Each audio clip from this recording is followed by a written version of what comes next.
vomiting. Yeah. Well, speaking of vomiting, man, you had that one episode where you took ayahuasca. Yeah. Was that legit? Yeah, I did.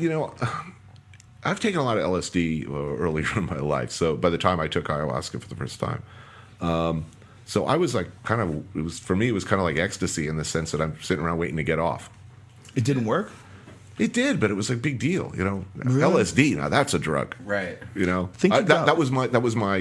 That was my experience. I think you got some low-level shit, and sometimes they do that. I've always heard that from the ayahuasqueros, that they water down the stuff they give to the gringos. They don't want anybody going crazy, running through the woods, seeing dragons and flying fucking serpents and UFOs and shit. But everybody that I know that's taken legit doses, has had crazy psychedelic vision. Yeah, I mean, I went into the experience. It's this cottage, not a cottage, it's a shack up on stilts, as I recall, out in the middle of the jungle in the Amazon. We're like 4 hours, 6 hours by boat from any place, like resembling a place with a hospital. No lights. So I went into the experience with the expectation that it would be like the book, where I'd be crawling around naked in the jungle, shitting and puking for 6 hours before I discover my spirit animal. So this is what I thought I was going into. But honestly, I mean, I got off, seriously, but it wasn't like acid. Right. So they gave you a weak dose. Yeah, I mean, I gather. I didn't shit myself, so it was win-win, though.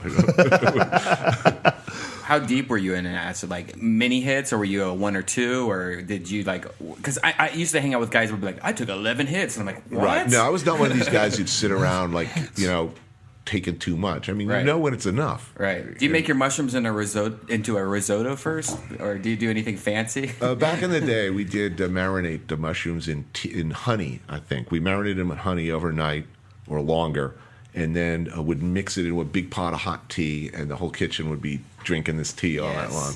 Oh, marinate it in honey, because that's how I make it a tea. That's my new thing. I'm not suggesting you do that. We did it. That's what they used to use to preserve mushrooms back in the day. Honey? Yeah, they used to preserve them in honey. They would dry them up and preserve them in honey, and they believed that that's one of the ways that people started getting into alcohol, because honey can ferment and become mead.